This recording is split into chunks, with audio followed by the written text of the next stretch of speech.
আজকের এই ভিডিওতে আমরা রায়মার্টিন প্রশ্নবিচিত্রা 2025 মাধ্যমিক যে ভলিউম 1 রয়েছে এখান থেকে প্রশ্নবিচিত্রার যে দ্বিতীয় ইউনিট টেস্টের ভূগোল বিষয়ের 11 নম্বর স্কুল নিয়ে আলোচনা করব। একের দাগের প্রশ্ন বলছে হেটেরোস্ফিয়ারের উচ্চতম স্তরটি হাইড্রোজেনের স্তর।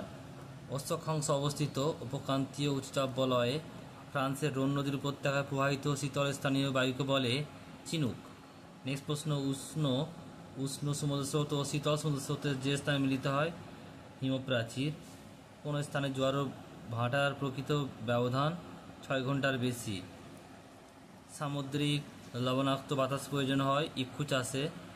পশ্চিমবঙ্গে পেট্রোকেমিক্যাল শিল্পে অবস্থিত হলদিয়ায়। ভারতের আদমশুমারি অনুযায়ী একটি শহরের ন্যূনতম জনসংখ্যা 5000 জন।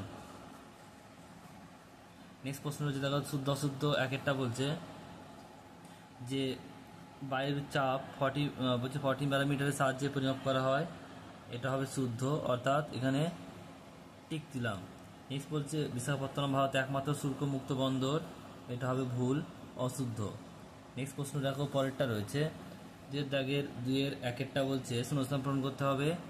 বায়ুমণ্ডলের উচ্চতা বৃদ্ধির সঙ্গে উষ্ণতা বৃদ্ধি পাওয়াকে ড্যাশ বলে, উত্তর হবে বৈপরীত্য উত্তাপ।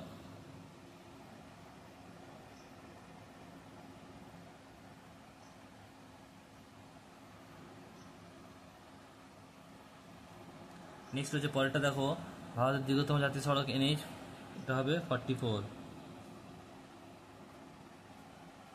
নেক্সট প্রশ্ন পরেরটা দেখো কি বলছে, পরের প্রশ্ন রয়েছে একটি বা দুটি শব্দ উত্তর দাও। একেরটা বলছে বায়ুমণ্ডলে কোন স্তরে জেট বিমান যাতায়াত করে, এটা হবে কি স্ট্র্যাটোস্ফিয়ার।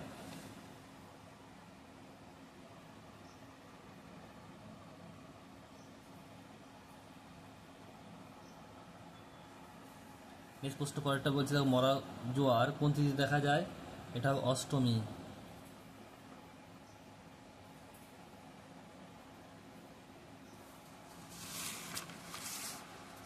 এরপর রয়েছে দেখো স্তম্ভ মেলাতে হবে, ক স্তম্ভের সঙ্গে খ স্তম্ভ।